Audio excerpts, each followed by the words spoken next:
Welcome to Straight Up On Game, where we bring it to you every Thursday night, 11:30 p.m. on the East Coast, 8:30 p.m. on the West Coast.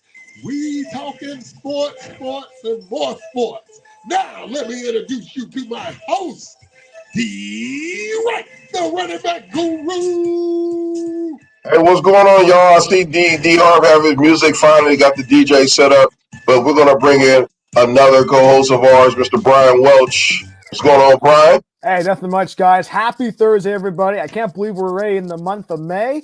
And you know what? Hey, the draft is already complete. NBA playoffs are going on right now. Baseball's going on. And you know what? I graduate next Friday, so I'm really excited about that. So let's have a great show, everybody. Ooh, let's go, man. Your graduation. Hey, look, man, I told you we were going to get you a nice graduation present. I mean that. So it's going to be real nice to see you walk across that stage, man. Hey, you earned it. You've been working so hard to do what you do. Hopefully, again, you'll be on ESPN and you bring the little people with you, man. Bring us home with you, man. Of course, You of know. course. Yes, sir. Hey, you know what? Hey, I'm excited about it. Next week, we're going to have some fun. But hey, one NBA game in the books, done. The only game that night, only game tonight in the playoffs. Hey, you know what? Steph Curry not playing for the Warriors tonight with a hamstring injury, but it was Minnesota taking down Golden State 117-93. The series is tied up at one game apiece. If I'm Golden State, we don't know when Curry's coming back. Does that kind of raise some red flags if you're in the Golden State camp? Yes, of course. Of course it does. I mean, you got to think of a guy who's clutch, who's came through, in pretty much every playoff game in history since he's been a Golden State Warrior. It's going to be hard for them. It's going to be hard. I think defensively, they're going to be okay. But, man, that injury is going to really hurt them. And look at the stats tonight, guys. Draymond Green, 9 points. Jimmy Butler, 17 points. Hield, 15 points. Lenensky, 11 points.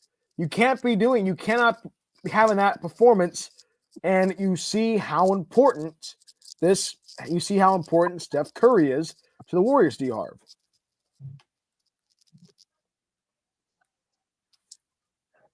I think Harv might have froze there, Dwayne.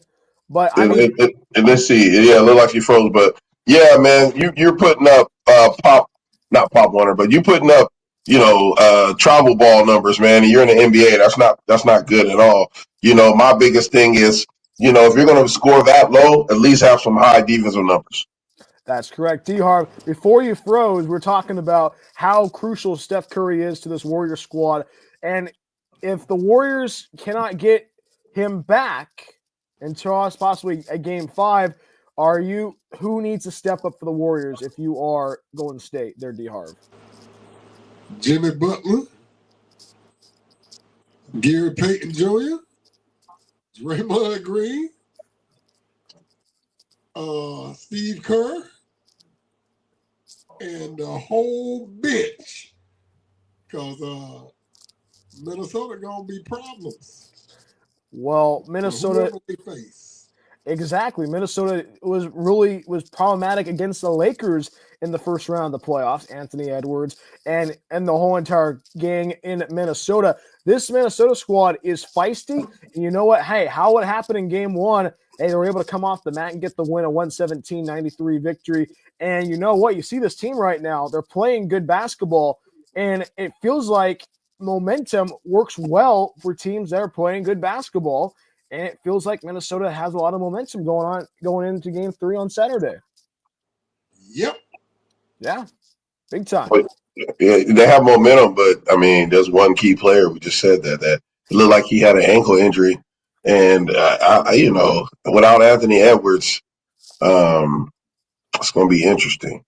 NBA playoffs, I feel really satisfied. We talked about the dunk contest, the All-Star weekend. They must have heard us, man, because this playoff series has been really solid. I mean, there's some great basketball going on right now. And we talked about this last week. I know Coach Billy Battle will be joining us a little bit later on Straight Up On Game. Hey, don't forget to hit the like and subscribe button. Comment if you want to join in on the conversation tonight. We're talking about NBA playoffs right now. Hey, think about this, guys. Hey, You have the Cavaliers and the Pacers tomorrow night. You have the Thunder and the Nuggets. And this is going to be very interesting to see what's going to happen. But also, probably the most intriguing series in the playoffs is the Boston-New York series. And I think New York's going to probably make some noise.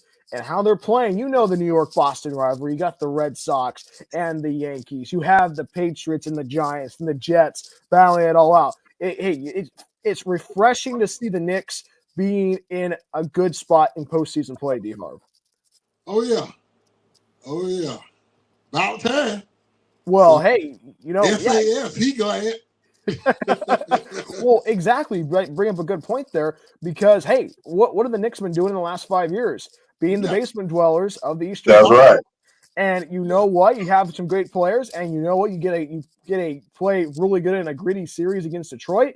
That shows how tough this team is and how far this team wants to go. I don't know if you want to run. Hey, you look at what Boston can bring to the table, but if New York's able to keep their hands clean and be able to shoot the three ball lights out, which in other cases, if you can shoot the three ball well, you could probably win games. But a lot of coaches don't want to live and die by the three ball.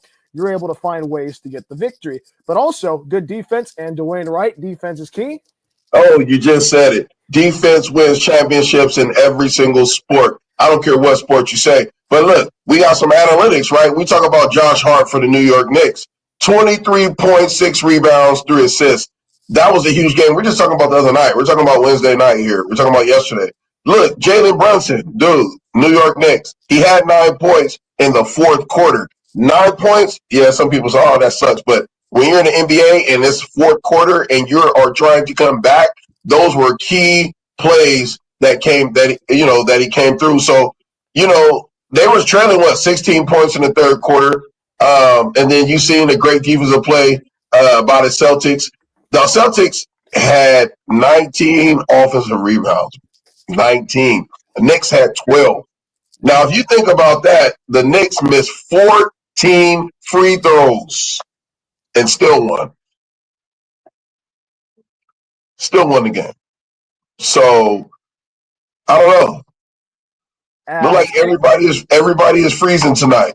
Well, hey, I think D-Harv is just mad because the Magic are not even in the playoffs. You know what I mean? Just wanted to leave, just wanted to go. D-Harv? It don't matter. We'll be there next year again. Oh my gosh. D-Harv, I think you have to do a better selection of your pro teams, your present teams. You have your Orlando Magic, then you have the Dallas Cowboys, and you always say next year after the season. This is our 36th episode, and I have not heard you say nothing positive about your team, but we'll see it next year. Will happen next year. I don't know. We'll see. You got a lot of hope. I need that hope. Well, how about this? His Marlins lost to the A's. Just saying, the A's are a good team. Oh, my God. But if you lose to the A's, you're doing something wrong. I'm just saying with the Marlins. But, hey, getting back to the NBA talk, guys. This is very important. Playoffs right now, and you got to be able to find the momentum. And if this Knicks squad is able to find the momentum and be able to – now, hey, you said 14 missed free throws, right, Dwayne? 14 missed free throws. 14. That's a lot. Yeah. And that could change the game. If you have a chance to get those 14 free throws done, you're good. But, hey, the basketball bounces differently in the Boston Garden. It bounces differently in Madison Square Garden. Hey, the lights shine bright, and I think this Knicks squad can play some good basketball. But, hey, look in the Western Conference. Look at the Thunder. Oh, my God. And also look at the Nuggets. Just saying. There's so many intriguing stories when you look at throughout the Eastern Conference and the Western Conference. A lot of great stories to talk about. And, hey, you know what? I like how the Thunder are playing right now. Mr. Chet Holmgren. Just saying. Mr. Chet from Gonzaga. Remember when he played in Gonzaga? Yes, really I do. Good player. But let's get back to Jokic, though. Like, bro, 42 points. He had 18 in the fourth quarter. Now, are we looking at a consecutive, MVP in the NBA? Another one? He may be the first in history to go multiple since Jordan. It's possible. 42 points. You're triple teaming this dude. If you look at the game, they're triple teaming him, and he ain't playing. He's playing backyard daddy. You know what I'm saying? Daddy ball with his son. Backing him up in the paint. His dip.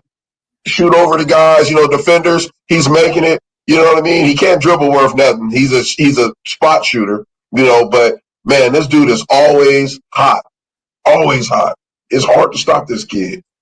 And think about this. The Nuggets do not have a head coach. They have an interim head coach. Yeah. But hey, you know what? You find some magic. You be able to have a good spot for this interim head coach to put him in. Hey, you know what? Hey, we led in the playoffs, but this team is player led, not coach led, but player led. And when you have a team that's player led, special things happen.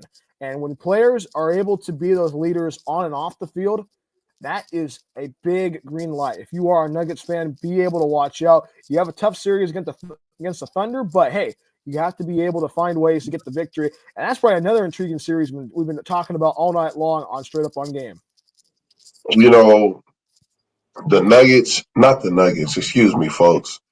The Thunder remind me of old school David Robinson back in the day. It's like they're fundamentally sound.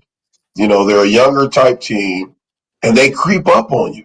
Like we're talking about Alexander had, 32, 33? He had 33 points. And he was 11 for 13. Dude was 11 for 13. Come on now, 8 assists. So we're talking about things like that, right? Playing fundamental basketball. Fundamental basketball wins games. Defense wins games. But they're still, where's LeBron? Oh, my God. That's another subject. I miss my Lakers, man. Well, he's probably on a beach in Cancun somewhere having Mai Tais and having playing basketball by the beach. And hey, on the subject of the Lakers, let's talk about that. You brought up a good point, Dwayne. Hey, you know what? It's been a week since they were kicked out. They were kicked out of the playoffs and that horrible series against the T-Wolves. Look at this right now.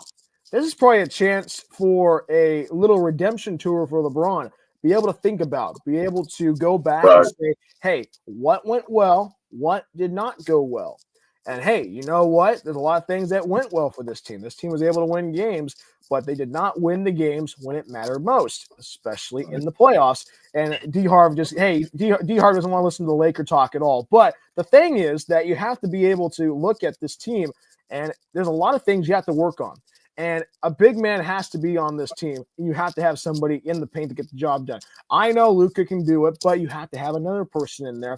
And D-Harv, who should they get if LeBron James is able to rub the crystal ball and he'll get any player he wants? And we're going to see an Anthony Edwards in Los Angeles next season.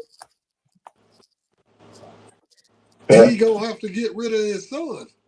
That's true. That's where you need to start. Send your son back to the G League, let him play up. Really, he don't belong there. But him and Anthony Edwards said they were going to talk after that last game.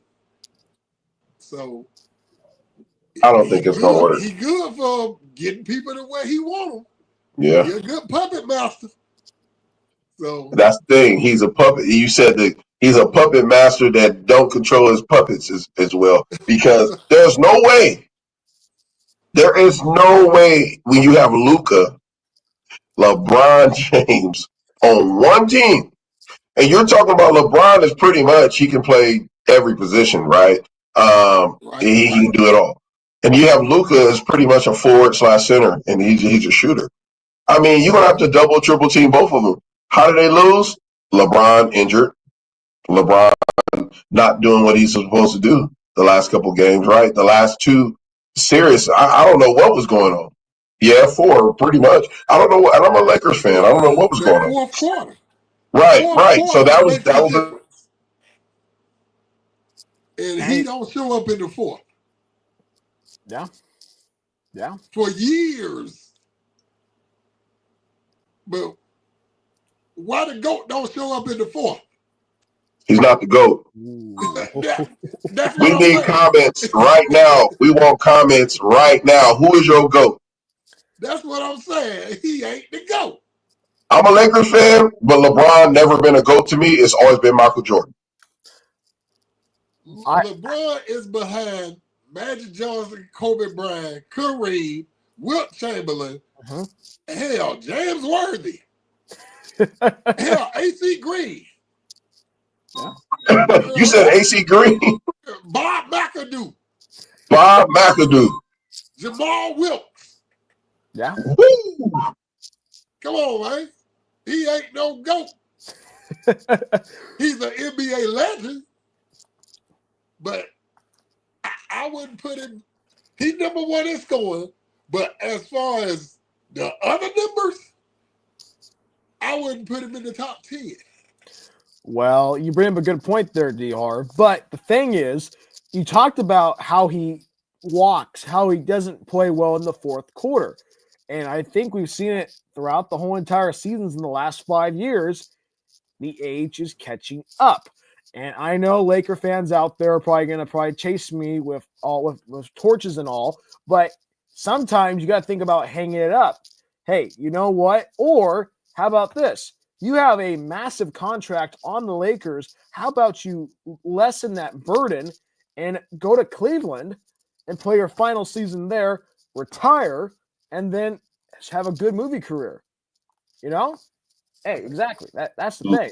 LeBron James is too tied up in Los Angeles to even go back to Cleveland. He's so invested in Los Angeles. Even if you go back to Cleveland, they're doing so well right now. I don't even think they will want him in Cleveland, to be honest with you. But I love LeBron. I do. I really do. I feel like he's for our generation, he's probably I can't because Kobe's in our generation. So like I will say he's second to Kobe. And my these are my GOATs. And just my 3 GOATs, okay? I can't go far back. I wasn't even born in the past 80s, so before the 80s. So I'm gonna say Michael Jordan. I'm going to say Kobe Bryant.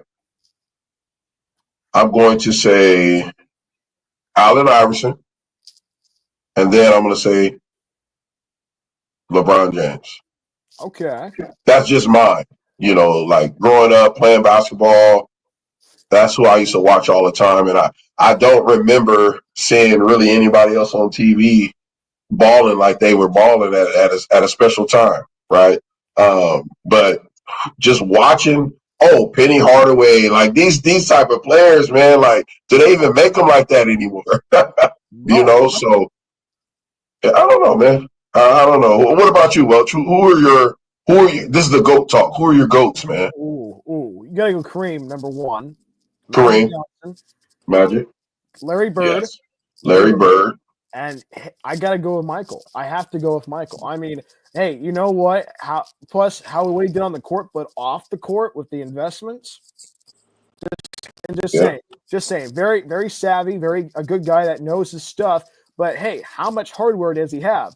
And plus, when he would win an NBA championship, where would he go after that championship? Right. He would go to Fresno, California, and play in a big old basketball tournament. Yes, he would. A big old clinic, and he would play at Sound Arena.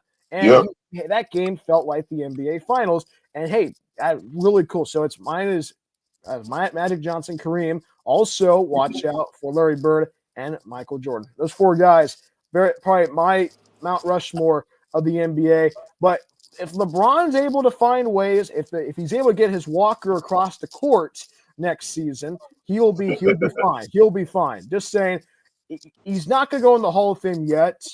He'll probably go in the Hall of Fame in the next 20 years. Just saying. Hold on.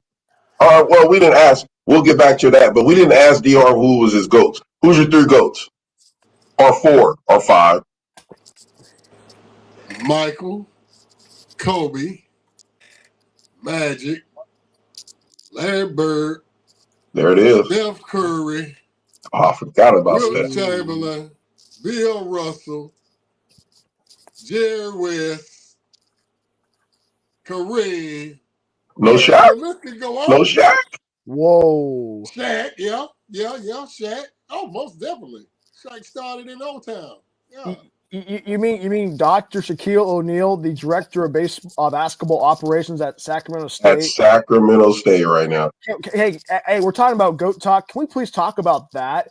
Shaquille O'Neal is working for Sacramento State. If you said that in 2019, I would have said you're crazy. I would have laughed. and I would have laughed. Yes. Is that HBCU? No, Sacramento State is on. Well, Sacramento State, the Sacramento State Hornets, they're located right inside of Sacramento, outside of Fresno, about an hour and a half, 2 hours north of Fresno, 3 hours, 3 hours north of Fresno. Yeah, and it was HBCU was over there. No, not nowhere on the West Coast, not at all. And Sacramento State is one of those sleeping giants. I feel that right now, if they don't do anything in these next 2 years, they're done. And they have to make sure that they're bringing in these coaches and these high-profile names and all these people. I like what they're doing. This is something I feel Fresno State could have done. I'm happy with the head coach. The coach Itz. I'm happy with what's going on. I don't know yet about the basketball too much because I really, I'm really getting back into it. But I wish that they would have did some high profile stuff like this as well. Maybe bring in. It sounds funny, but Michael Jordan knows Fresno. He was in Fresno all the years before I was even at Fresno. Michael Jordan was doing basketball camps, and then they will have like this celebrity basketball game in Fresno. Like, it was crazy back in the day. But it's all in all. I do like with Sacramento State. You can't hate on the team or organization that's trying to change the whole community. That I think that's huge. And think about this, gentlemen. Think about this. Conference realignment is right around the corner, 2026. And Fresno State, Boise State, San Diego State, Colorado State, and Utah State are heading to the Pac-12. You need that 8th member to be a full-fledged conference. And Sacramento State has been shaking the money donor tree really hard up in the state capitol. And getting these big hires with the head coach, I forgot his name, and getting Shaquille O'Neal in that basketball room is huge. And it's Sacramento State is showing up saying, we're here. We are going to bring the gold bars and we want to play. We're the little boy, but we want to go out and play. And you look at this for Fresno State, you have a basketball legend that his number is hanging in the rafters at the Save Mart Center, and a guy that's probably going to have 1 or 2 more years left in his playing career. Oh, that's PG-13 Paul George. And Paul George would be an excellent candidate for a basketball operations guy. Yes, he would. Or an NIL guy to making sure they have this team. And also probably get Marvell Harris. Marvell Harris, somebody that was in that Fresno State locker room when the Bulldogs won their last conference championship back in 2016. I was in the 7th grade, by the way, on that one. But you look at it, hey, you got to get people that people remember, players that people that remember these players, get them back in there. And, hey, Sacramento State, I tip my hat off to them because they want to get themselves into D1.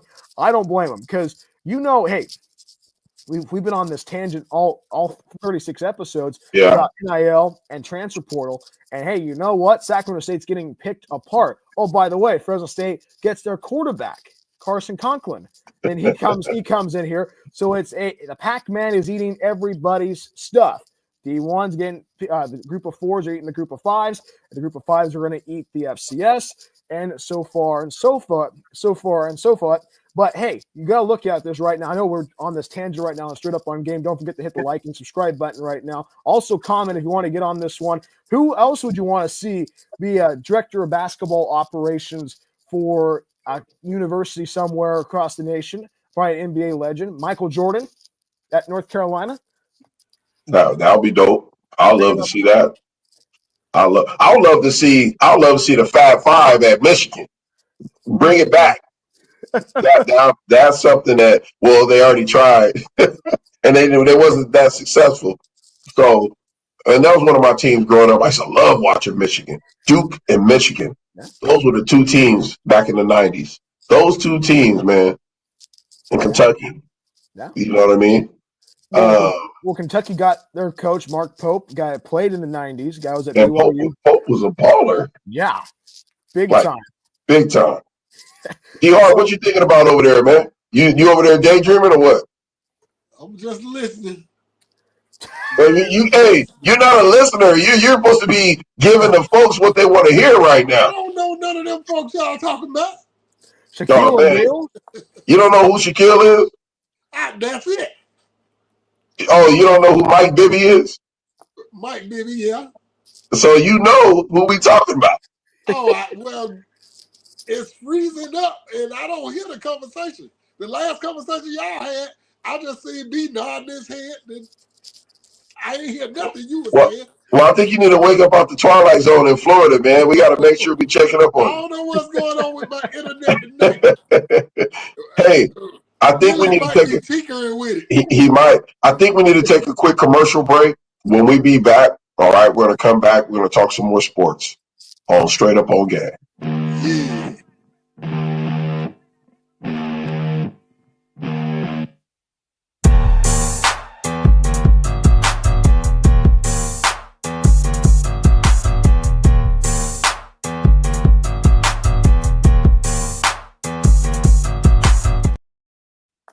All right, we are back, man. That was a 7-on-7 tournament that's coming up in sunny San Diego pretty soon.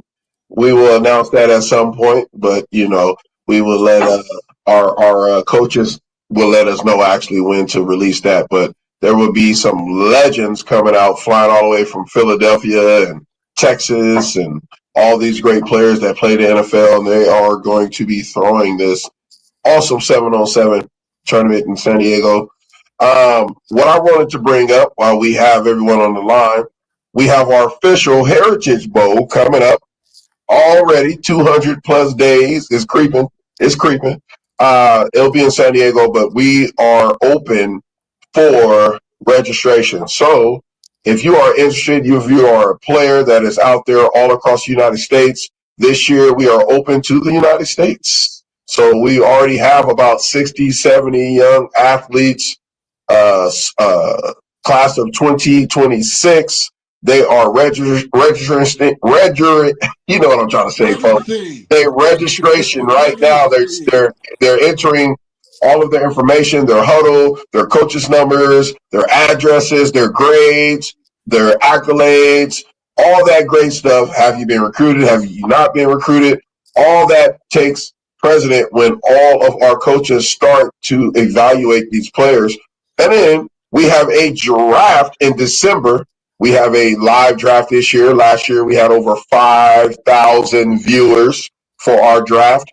We are bringing it back, but we're going to be live this year. So we will have, families and players that's getting drafted. There's 4 rounds, 10 players per round this year getting drafted.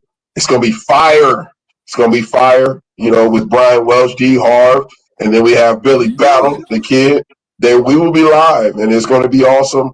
I wonder who's going to be getting drafted, the first 10 picks, in the first round. It's going to be interesting to see. Last year, it was long. The draft was really long last year. 120 players. We have now cut it down. So the board and the coaches have cut it down. So we will be only having 40 players on the south and 40 players on the north. So that's 80 players, fellas. So that's pretty manageable. These young men, getting college opportunities and things of that nature. We do have some NFL coaches that will be joining, which is awesome.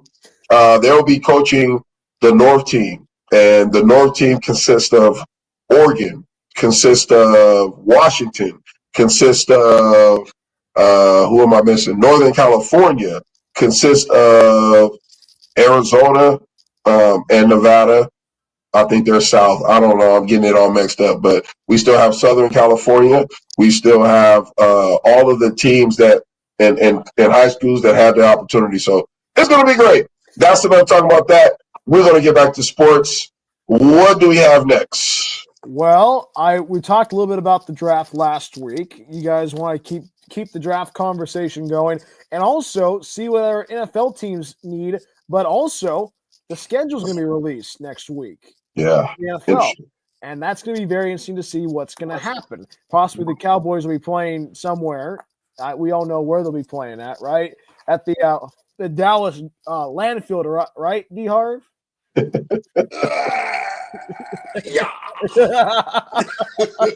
Typical Dallas fan. I'm telling you, typical Dallas fan. Hey, let's talk some draft because I know it's still a soft spot for our folks watching and pretty much us as well. The conversation was so good. Our show was so good last week that we had comments saying, please talk about it again and bring up some more points. So that's what we're going to do because we're all about giving our viewers what they want. We'll talk Shador. We'll talk all of that great stuff. But first, we're going to talk New York Giants, what was going on through their heads on their thought process through the draft. They drafted another quarterback. It seems like every 2 years the Giants draft a first round quarterback and they don't pan out. So I'm a little lost on that. What do y'all think? They want to stay in last place. Says a Dallas fan, folks. Says a Dallas fan. But hey, take a look at this, guys. You got Russell Wilson as a quarterback that's going to probably start week 1. But then you have a guy in Jackson Dart that if you give him a chance to develop and to learn from Russell Wilson, and he's not going to be able to be thrown in the fire too early. He's able to he's going to be ready when he gets that start probably in 2 or 3 years. But here's a track record of after Eli Manning retired, who did the Giants get? Daniel Jones, Tommy DeVito. Names that did not that player Daniel Jones still trying to Daniel Jones last time we heard he was up in Minnesota right now at the Vikings. Tommy DeVito had some flashes of brilliance. But for me, I think it's on the coaches. I think that this is a staff that's not going to be it's not quarterback minded. They're not thinking about what they want to do for the quarterback, but also it's the system they run. And you look at what's going on in Washington. Cliff Kingsbury is running that offense, and that is built for Jaden Daniels. And I don't know if any college coach or somebody that has a college offensive mindset of spreading the ball out, having a progressive defense so quarterbacks get the ball out quickly. I don't know if anybody would want to risk it going to New York because your job would be you would be on the hot seat every year, or in New York fans' perspectives, it would be every week. That's why Daniel Jones walked out. They were getting him killed. Wouldn't you walk out?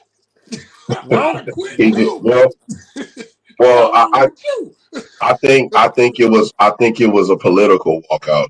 I think they gave him an option, and I think he walked out on his own to save his own dignity.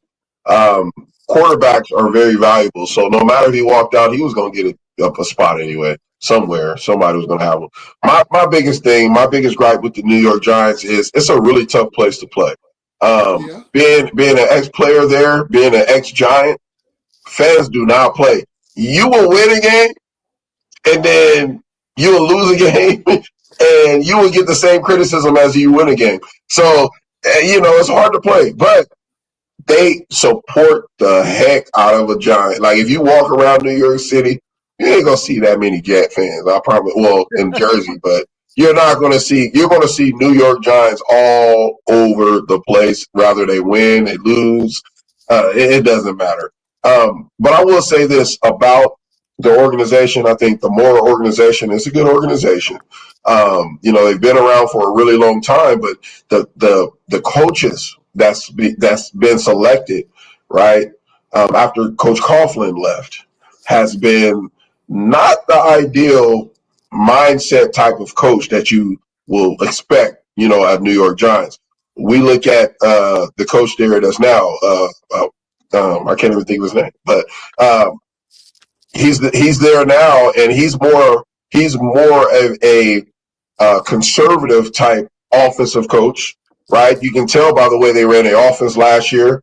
I mean, Saquon, there is no reason that you will lose a player and you like that, and then he goes somewhere else, balls out to their rival, and breaks NFL records. This is a young man that you said that he may not be the same. He has to go through rehab. We may have to trade him off. We may have to get rid of him. Well, he proves y'all wrong, on the Martin show. Well, he proved y'all wrong. Yes, he proved y'all wrong. And now he wearing something nice and fat on his hand. You know what I mean? So that's what happens Well, when how you about have bad decision making in the front office. and how about this? The Giants pulled a Cowboys. Just saying, hey, you give away your best player to your rival. Yeah. You can't make this up. You really cannot make this up about what's going on. And Mm-hmm. I see you, D. Harv. The front office. This is a front office that passed up Jaden Daniels. Okay, Right. we did not know what Jaden Daniels was going to bring to the table, but you lose Jaden Daniels to the Commanders. Commanders. That's the second team you have given up a pick to, and a player that's going to probably be really good for the next 15 years if he stays healthy. And I don't even know what the Cowboys are going to try to steal somebody. I'm sorry I'm ragging on you tonight, D. Harv. I'm on a Cowboys rant right now. But hey, it's the front office. You have to figure out who can punch above their weight. And it feels like everyone's drowning in water right now. It feels like the front office because you want. Okay, so what are you trying to do? You planning for the present or are you planning for the future? When you get Russell Wilson and Jackson Dart, it doesn't make any sense. You're gonna just go flip a coin on week one and like, okay, Jackson Dart's gonna go, I guess, or Russell Wilson. Russell Wilson is enjoying his life. Russell Wilson to me is like a quarterback who's who's in the quarterback room, who's very inspirational. A guy who still have some skills, but he's just he's more of a face. You know what I mean? And you can just tell, as watching as a fan or ex player or whatever you may be, and you watch him. It's like he's happy everywhere he goes. He's like, oh, hey, now I'm a Giant. Like, dude, like, just what 24 hours before you was a Steeler and you was walking around and you was having fun out there and promoting, and then 24 hours later you out here on the field at the draft. Ain't nobody paying attention to you, man. Like, you know what I'm saying? No, I'm not saying it as a hater. I'm saying it as like, bro, like we need you to win this starting job. Like, we need you to be that starting quarterback. But then they go draft a young quarterback. Why? Because obviously they do not see the full potential in him. And that's what happens in the NFL. Like, you have the old mindset, and then you have the young offensive coordinator that really wants to turn it up. And you have the head coach who's been there for 10 years or 8 years that just says, oh, that's not what we do. We're fine. Let's just stay safe. We're going to go ahead and draft. We're going to pass up the most electrifying players, and we're going to go draft a defensive tackle. Seriously. Yeah. It's like the church. The pastor and the deacon's 100 years old and don't want to relinquish nothing to the younger folks. You got to give the younger folks a chance. Jerry Jones, just trade y'all. If we trade our front office, I'll take the Browns front office. Oh, the Browns. Wow. Good point. Because I don't care what nobody said. They were smart for what they did. Yes, sir. It's going to be electrifying in that quarterback room. The best player, which is Shador, but the best player to come out of that thing when it's time to play, preseason. That's going to be very interesting. How are you going to split the reps? Who's going to go first? Who's going to go with the second team? Who's going to go with third? Like, how are you going to really evaluate that quarterback room? You got one quarterback that, to me, I don't even know why he's still a Brown. You know what I'm saying? You got another quarterback, Flacco, who played when I played. Bro, it is 2025. There's nobody left in my class. There's nobody left that is my age, 42 years old. There's nobody who got drafted that is still, you wasting a roster spot, bro. Be a coach. And let's go ahead and get this money. But, man, come on, let these young cats roll, man. What you doing still trying to play, man? Joe, I love you, man. And go ahead, DR. Go ahead. Oh, I was going to say Aaron Rodgers also. Just let it go. You mean the future Steeler, right, D. Harv? You mean the future Steeler? Just stay away, man. Go I'm on and win sweating. Look, I'm sweating on my forehead. Hit you. Just leave it alone, bro.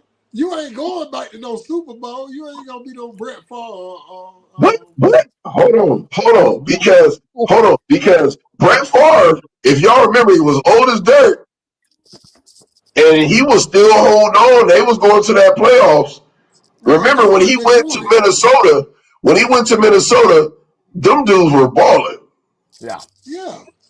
But he also had Randy Moss. Yeah. Exactly. He also had Mr. Smith playing running back. He had guys. Yeah. And Adrian Peterson as well. Don't forget about Adrian Peterson. Like, but check. My boy Adrian Peterson became a Cowboy. He just sucked. Well, the Cowboys just suck. But I don't know. I have to agree to disagree. I think it's the style. When you get drafted, you don't have a choice unless you're a first five picks, if that. You know, we talk about Genty, right? I think he's a phenomenal running back. He's one of the best, but will his style fit in a Raiders offense? See, it depends where you go, right? Bills had me and Marshawn Lynch. Neither one of us fitted in a Bills backfield because the Bills at the time was a run and shoot team. Marshawn didn't come out of run and shoot offense. I was a pro style running back. So, like, I'm not going to be successful. One of us was. We talked about that, and it wasn't me. So, you have to really think about the GMs and the moves that they make. They're for reasons. Many of the picks are pawn picks, meaning I'm going to pick as many skill players or as many guys as I can, and we're going to use these guys for future picks down the line. We're going to trade some practice squad guys. We're going to make a backdoor deal, and we're going to make some money. I don't know. I've seen it, but yeah, it's crazy, man. How about this? Sorry to cut you off, Dwayne. But hey, think about this. Or maybe for our next show idea, have Marshawn come on. Now that would be a very interesting show because get his perspective on what transpired in Buffalo. But also, I mean, you get to hear Marshawn Lynch. That'd be a really cool episode. Hopefully, we can get that going in the works. But I know he's probably running around in Oakland somewhere right now. But we can get Marshawn on. But getting back to the draft and talking about this Browns quarterback room. Hey, you have Deshaun Watson that has not touched a football in over 9 months, close to a year, and he's becoming a liability for this Browns squad. Joe Flacco's older. He's probably, I don't know what's going to happen with that. Dylan Gabriel is green. Shedur's a little bit green. Let's see what he's going to bring to the table. And the thing is, for me, if I was the Browns coaching staff, I would gradually push Dylan and Shedur into the first team reps. Make sure, don't throw them into the fire on first day, but second, third day, get himself used to it. Also, because NFL play style is way different. And also, way different. you have to remember every single play.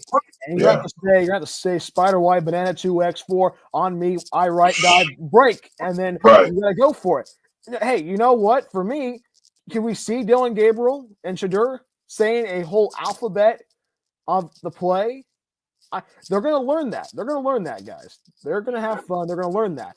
But for the first couple of days, that's going to be tough because a college, they have the human communication, of course, but it's lengthier, has more stuff to it, and you have to be able to read coverages. And the question is, who's able to read the bet? If they're able to read coverages better, will get the starting job for week 1.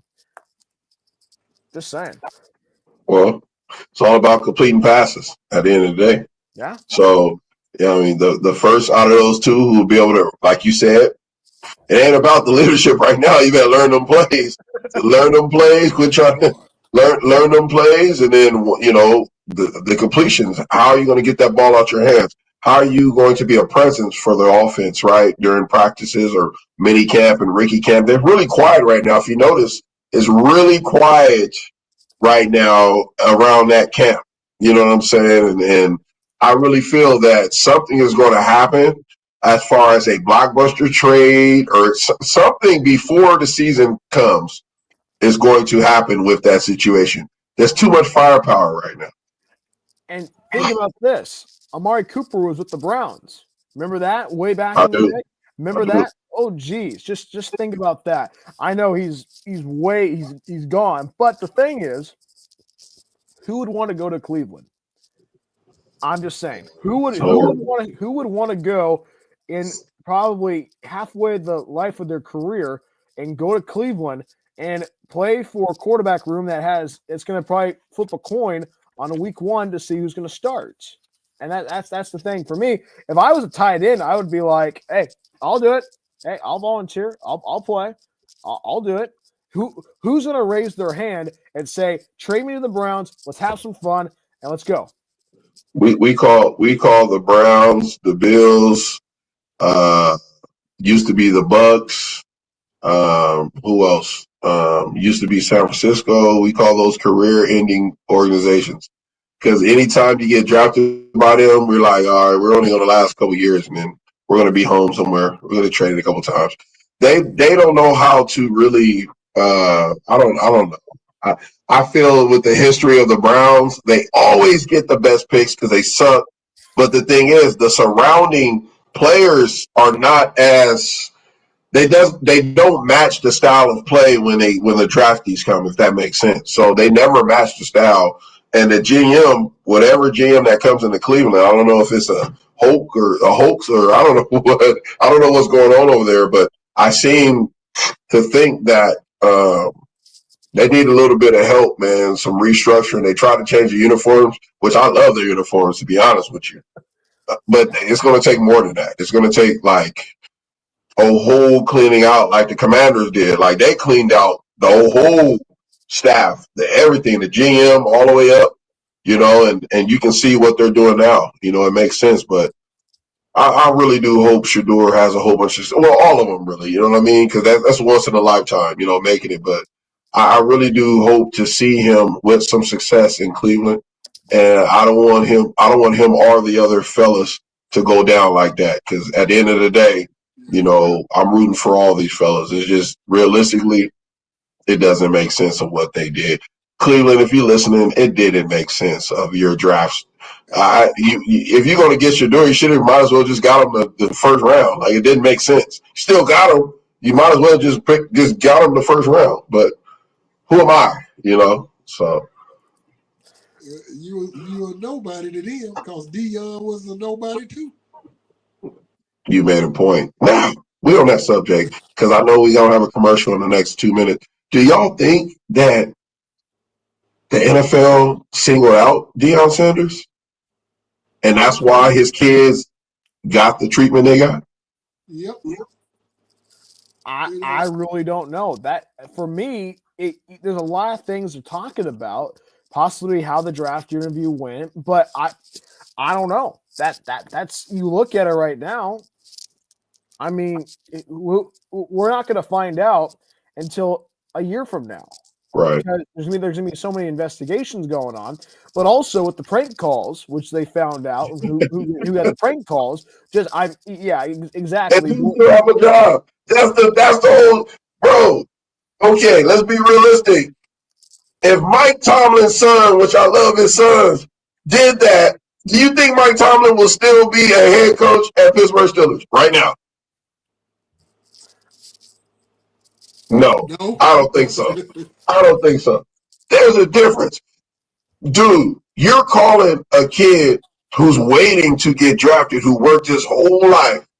Where does that confidentiality come from? That is confidential information.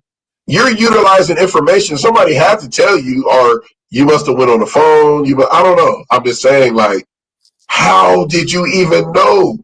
Was your daddy talking to y'all for dinner, saying, "Hey, we're going to take Shador," and you just heard it, and you and your boys was probably a little faded, and you just start calling everybody? How did you even get his number? He said his dad left his tablet open. That's what he said. That's a breach of security right there. And also that kind of shows next year another level of security for every team, so they don't have to have another repeat of what happened. Come on. Yeah. Shador wasn't the only one that got called. It was multiple young men who got called. Yeah. Multiple. So, again, I don't know, you playing with people's futures, man, and you playing with your daddy job. If I was your daddy, you would have got it from me when I got home, because that ain't cool. You know, the whole family now is looked at as, can we really trust them when it comes to our information? You know, like that's and then don't let them lose now. They're gonna blame everything on him because of that situation. Yeah. I hate Atlanta anyhow. But I hate everybody. Hey man, I feel you, D Harv. I can't even get mad at you, man. I really can't. I can't even get mad at you. Hey, we're gonna go on a commercial. We'll be right back. B. Welch is gonna keep this thing going. We're gonna talk some more draft, and we will be right back.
All right, we are back.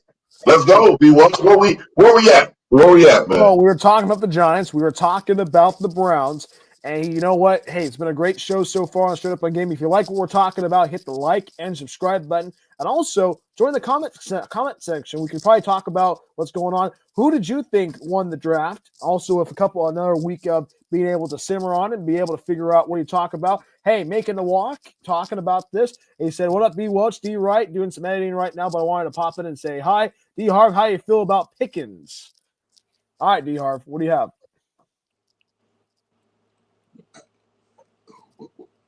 Who is Pickens? Who we picking? What are we talking about? George Pickens? George Pickens, possibly. George Pickens, a receiver for Pittsburgh Steelers. I don't even know who that is. Of course you don't. You are a Dallas Cowboy fan. All right. I'm going to tell you, though, how I feel about Pickens making a walk. Hey, thank you for leaving a comment. Where is he from? Appreciate you. He played for the Pittsburgh Steelers, DR. I don't even know where he's from. Well, you gotta know these things, because I don't know where he's from either, but I just know he played for the Pittsburgh Steelers, and he is a baller. I think this, though. I think Pickens is frustrated right now.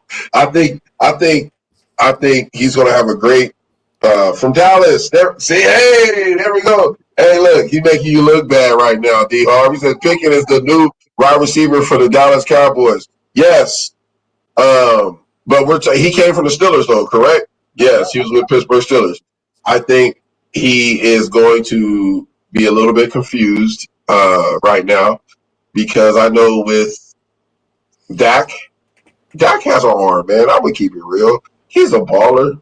You know what I mean? But his surroundings, he doesn't have the run game like he used to have. You know what I mean? He doesn't have the support. Look, Harv is crying over there. Making a walk. You're making your boy cry, man. Look, he's over here crying right now. He can't even talk. He got him confused. My allergies killing me tonight. I understand. Hey, go ahead. Talk about your Dallas Cowboys, man, because this is your team. I don't want to talk about Dallas, man. Go ahead. Talk about your team, man. What do you think? What do you think Pickens is going to do? You think he going to Super Bowl champs. Oh, 2026 Super Bowl champs. Say it with me. Super Bowl champs. Super Bowl champs. Number one pick. You're the only one hyping yourself up. Number one pick. Number one pick. Right. All right, we going undefeated. We gonna break the record. Hey, Dwayne, let's not break the hope and spirit of D Harv, okay? Okay, I know we can't. We can't break the hope and spirit of him We because can't. because he's gonna be miserable in October and November and saying, "Where's my offense? Where's there?" Hey, you see, even he agrees. Even he agrees. And we need you to be strong. That's like the Heritage Mecca time right there. We got the draft. We don't need you falling out, man, and not be able to deliver, D-Harv. We need you to have a great November, man, great October, a great December, you know what I mean? Because you will not see February because you will not, or January, you will not be in the Super Bowl. We can almost guarantee that. All of our watchers and viewers out there, let's all agree that Dallas Cowboys will not be in the Super Bowl. Y'all see that right now? Watch that say Dallas Cowboys. You gonna get a tattoo if you make it to the Super Bowl? Yeah. Hell, the dude in Seattle did it, and they won it. So why I can't do it? You might as well go to a candy bar machine and pay 25 cents and get you a little teeny Dallas Cowboy a free tattoo. Put some water on it and let it sit. Oh, pull it off. Because that's the furthest y'all gonna get. I can tell you that right now. Spread on it. Man, look. Big spread on it. Hey, look. Making moves, man. I mean, making the walk. I'm sorry, you making moves too, man. Because we appreciate you, man. Doing some editing. What you editing, man? Let us know. What you I know you be working hard. What you over there editing? But hey, let me just say, if the Cowboys go to the playoffs, I will wear a Cowboys hat on the show. I will say that right. I know they're not going to go to the playoffs, so I'm making this happen. Just play with it, man. All right, hey, if the Cowboys go to the playoffs, all right, I will paint my face and put a Cowboy star right on my face, look like a super fan. All right, play with That's it. how confident I am to know they are not going. Because it ain't happening. It ain't happening. Y'all hear them right, Dallas? They hear you, but they don't hear you. That's the thing. Let's go. I want to see this. Yeah, please. Here's the thing. If New Orleans gets to the playoffs before the Cowboys, I would be questioning their hiring decisions as a head coach. Just saying. Oh, we. Yeah. Saying. Yo. I have a MMA channel, so I create a lot of vids. Y'all about to lose that bet, though. Hey, man. Come on, Cowboy fans. Come on, Cowboy fans. Hey, look, making a walk, man. Look, I love your page, by the way, man. I was checking out your page. You do awesome work. We appreciate you. Hey, we support everybody. That's just what we do on Straight Up On Game. But look, I think you need to get Dwight in the MMA ring because he ain't got no hope on picking teams to win. You might as well get on. These bones 3 years from 60. I ain't fighting nobody. Hey, but y'all do know I'm a Kansas City Chiefs fan. Y'all do know that. I've been a KC Chiefs fan since I was a little kid. They are going back to the Super Bowl for sure. You know that. They're going. They may not win, but they're going. How you with the help of the refs? You got a picture on Facebook of you in an Eagles uniform, man. Because I used to play for the Eagles, but I'm not a Cowboys fan. I've been a Kansas City fan. Okay, you don't allow me to say why I'm a Kansas City fan? I let you talk about Dallas this whole time, and you can't even give me 2 seconds. Grown men supposed to have one favorite team. You can't have no 4, 5, 6 favorite teams. Hey, look, that's because I played for 4, 5, 6 teams. Hey, look, so the only reason I am a Kansas City Chiefs fan, and y'all will hold me to this, y'all remember the name of Joe Montana? Remember Joe Montana? Yes. All right. Do you guys remember Derek Thomas? Yes.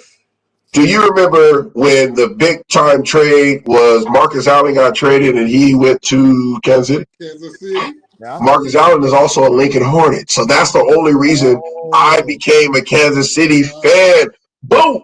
So don't hate. I'm a real fan. I'm a real Kansas City fan. Christian Okoye, the African Nightmare. See, I can name about 25 players from Kansas City. Okay. You don't even know who what his name Pickens is for Cowboys. I ain't never heard of the cat, man. Well, you better hear him because he's gonna make some noise for y'all. That's your only hope. That's your only hope, Dior. A number 2 guy behind CD. Well, no, he's actually gonna be he's gonna be your number 2 wide receiver. So he may come in there at the slot inside. He's gonna be making sure he mismatches. That's what y'all need in y'all NFC. No, we need a quarterback. We need a quarterback. But it seems like y'all, like from where though, like y'all ain't making no quarterback move. Man, we need a quarterback from Fresno State. Okay, we'll take that. Okay. We'll take that. You know. How about this? That's what we need. Dallas's quarterback is in the quarterback room in Cleveland. Just saying. We need another car. Yes. We need another car. We talked about a blockbuster trade, right? What if there's 2 teams, and we all know one team is the Cowboys, the other team are the Raiders. There could be a blockbuster trade somewhere along the line. Who knows? Maybe that's why Shedeur was drafted so low to get picked up at a cheaper, lower marketable price, right? Who knows? You know, I'm telling y'all, owners have certain things that they work under the table. We don't know why they do these things. I think it's a pawn. I think Shedeur is going to ball out, but I don't think it's going to be with Cleveland. I really don't think so. I think he's going to be able to develop that Cleveland. I think he's going to get some burn here and there, but I don't think it's going to be Cleveland. I think it's going to be somewhere where he's going to step in and be the man. Think about this. What's his contract? Is it like a 4-year contract? I hope he's somewhere. It's a low $4 million contract. It's about $1.2 million a year, which he made more in NIL money in 1 year. So he's not playing for the money right now. He's playing for dignity. He's playing for that last name. He's playing to make people look dumb. You know what I'm saying? He's playing for pride. So that's a dangerous thing to mess with when you have a player that's playing like that. Right. You best to believe it. And take a look at this, guys. If he has a 4-year contract, or how many years he has on his rookie contract, you can definitely feel that if he doesn't want to sign with Cleveland, if I'm Dallas, I'm raising my hand and I'm going to say, hey, I will trade you 2 4th-round picks and I will get Shedeur to Dallas. And if you can't get Shedeur to Dallas, you are doing something wrong if you are the Cowboys. Just think about all the marketing. The marketing stuff for the Cowboys. Oh, my God. They've been doing it wrong for years. The San Francisco 49ers. People are sleeping on how quiet they have been really quiet, too. There's 3 possibilities. There's 4. We talk about the Atlanta Falcons. We talk about, and these are all his daddies, right? We talk about, these are all Deion Sanders teams. He's one of the most marketable players ever. If the most marketable player from the NFL that ever played the game, that played multiple sports, and he has the largest markets. We talking about Atlanta, San Francisco. We're talking about Dallas, and we're talking about, who else am I missing? Atlanta. Well, I said Atlanta. No, he played for Baltimore. I mean, come on. Think about all these teams. All of them had Hall of Famers that was just out of this world.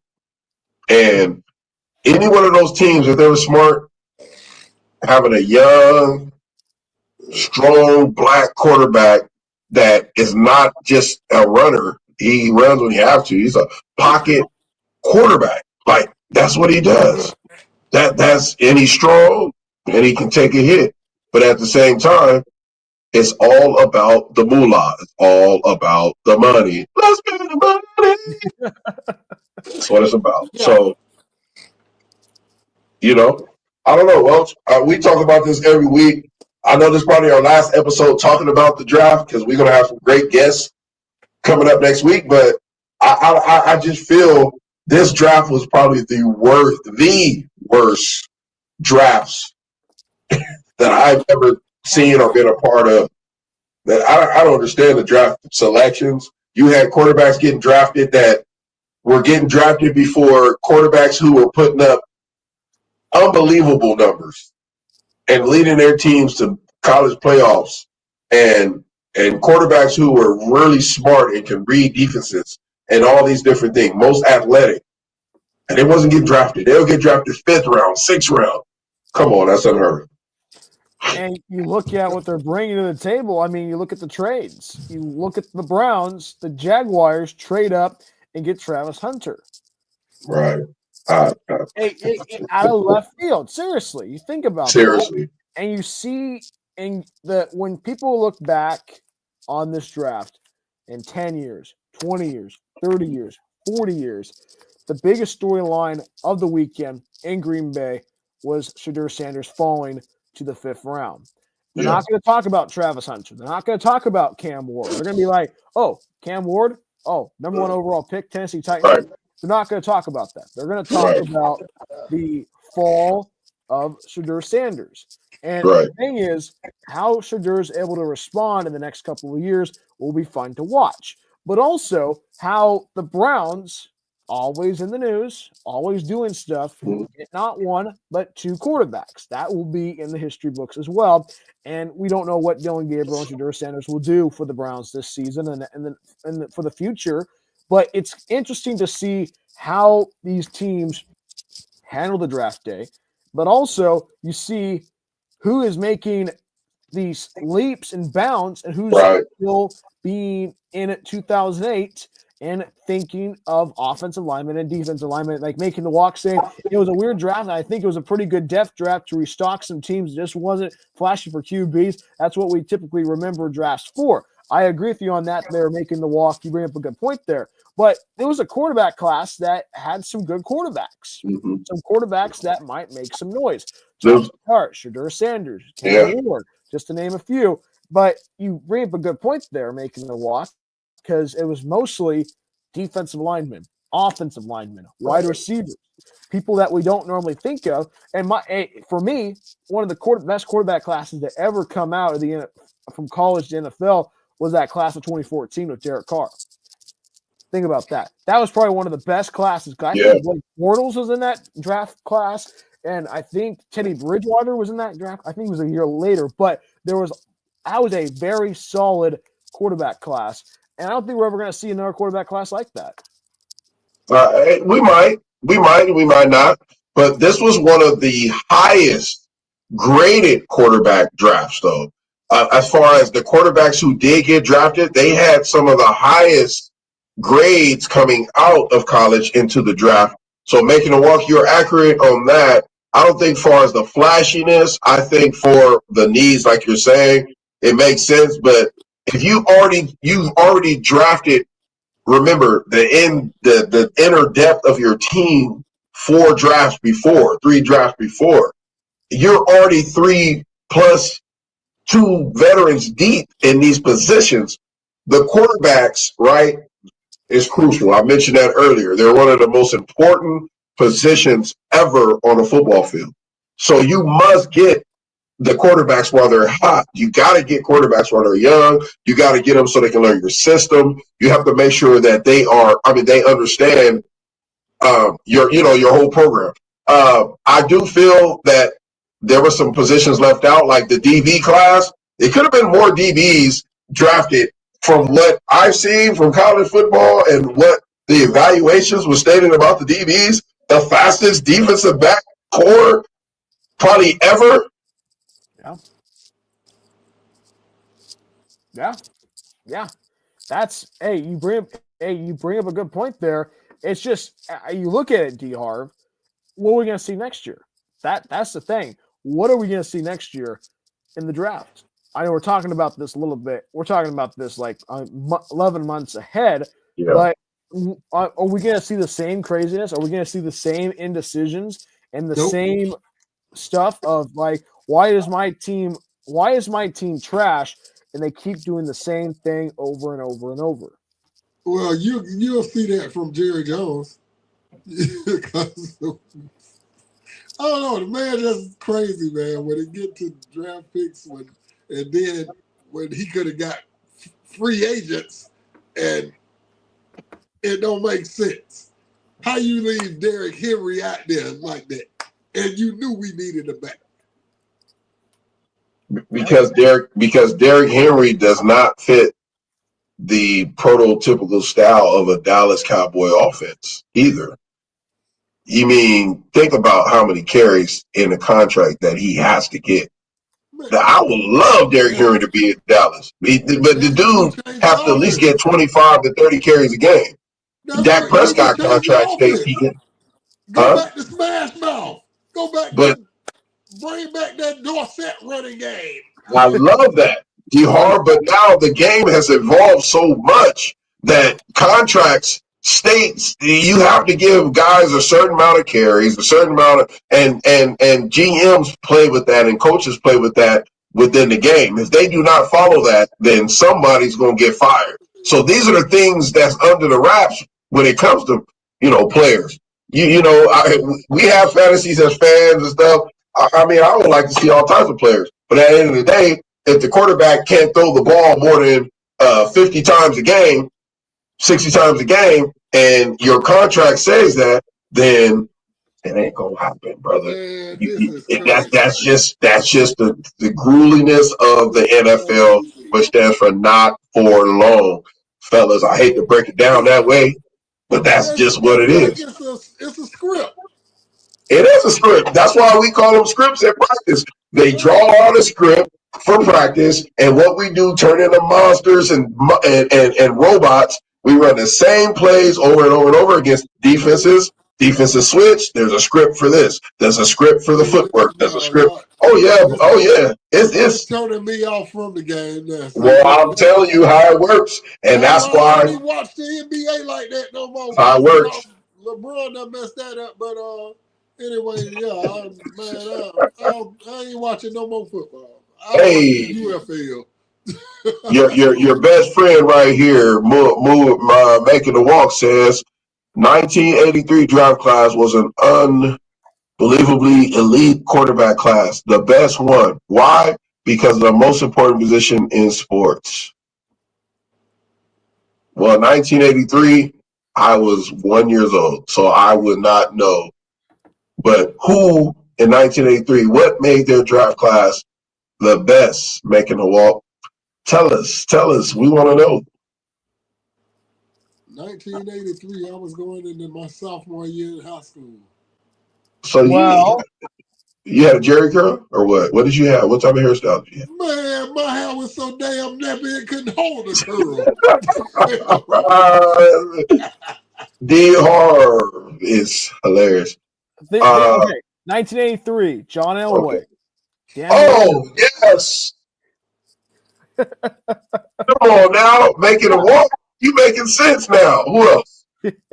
Actually, Jim Kelly was there. Bro, these are legends. 2 legends, Hall of Famers already. Who else?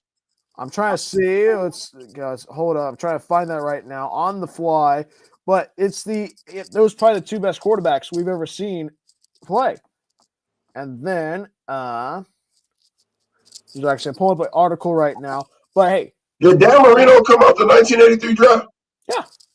Yeah. Dan Marino. Oh, bro, that's crazy. Yeah. Dan Marino was there. Jim Kelly. Kelly. Come on now. We're missing one though. Eric Dickerson was there. I know he was on a quarterback. Eric Dickerson with the goggles. Yes. One of my favorites. Let's see. There we go. All right. And then, let's see. It's loading up right now. But you think about that. Let's see. Quarterback class. But you think that there's 3 names in that quarterback class that have a stat. Sorry, you're right. Yeah. But it's no argument. Yeah. You can't even argue those 3. So it's just, you just gonna have to ride off. That was probably one of the best. He's like, hey, we can argue. Let's argue. He's like, well, Dan Marino, John Elway. Okay, never mind. That's a whole different class. Of course. But. Hey, we have the Green V section. What's going on, Green V? Yes, sir. We love what y'all doing. with the number 5th overall pick in the 2007 NFL Draft, the Dallas Cowboys select running back Bryson Donaldson, Fresno State. Hey, that's a big possibility. That'll be dope. I like that. Yeah, that'll be dope. Hey, man, they got to make some noise this year so he can be called. You know what I mean? They will. They'll make some noise. I think they're going to be great. They'll be straight. He's going to make his money. Of course. He'll be all right. We're going to be sitting in that green V section while we walking up and down doing some. See, because Welch be graduated, so he an OG now. He be graduated. We'll be able to float through the games here and there. How is the green V section? Looks like let us know some information. I know y'all probably couldn't get on tonight, but we'll get on at the end of the month with you all to get some more information. Of course, but yeah. So, hey, great show, guys. Great show. Awesome show. It was awesome to kind of, share ideas on this show. It's kind of an open show, which I like. We haven't had guests for a reason for the last two shows because we wanted to get through this draft, man. We had to talk some numbers and stats, and and we have great viewers and subscribers that gives us all of the comments, and it was a good one. I think it holds up higher with that Boise conversation we had, Fresno State versus Boise. That was a good one too. That's right. Most definitely. Next week, we are going to be coming back with some fresh. We're going to have some student athletes on, and also we're going to have our coaching staff on from the North, the ex-NFL players. So it's going to be a different mix. It's going to be funny because we got some cats that's straight from the country, and we got some cats that has been around. So I know viewers, stay tuned on that. That's going to be next Thursday at 8:30 Pacific, 11:30 Eastern, and obviously we'll have our commercials. We have commercial now. We're gonna finally put out a commercial so y'all can see us, and then we need y'all to subscribe. This is episode 36 weeks strong. We have not fell off. This thing has been consistent. We have a great following that's allowing us to keep this going. So as you subscribe, D Harv can finally get a brand new pair of shoes. So that's what we are striving for. So we Hold on. Hey, here go D Harv. Y'all look, he crazy, man. That's why people get on to watch you and how crazy you is. Look at my hood fit, baby. My hood fit shoe. Look at that. Oh, okay. D Harv got the hood fit shoes. Hey, look. Yeah. Hey, D Harv, man, you and Clyde Drexler, man. Those almost look like the Drexlers, man. Those are clean. Hey, it look better than them Malt strawberries. Oh my, I'm not wearing those. Hey, are the shoes with the rim on it, the whatever they're called, Adidas? No, not Adidas, but they were called something. The Dallas. They had a rim where you spin the rim on your shoe. All right, so we are going to be signing off. I am D Wright. We have Bryan Welch, and we have D Harv. We will talk to you guys next week. Stay tuned on Straight Up on, what's the show called again? Straight Up on Game. Straight Up on Game.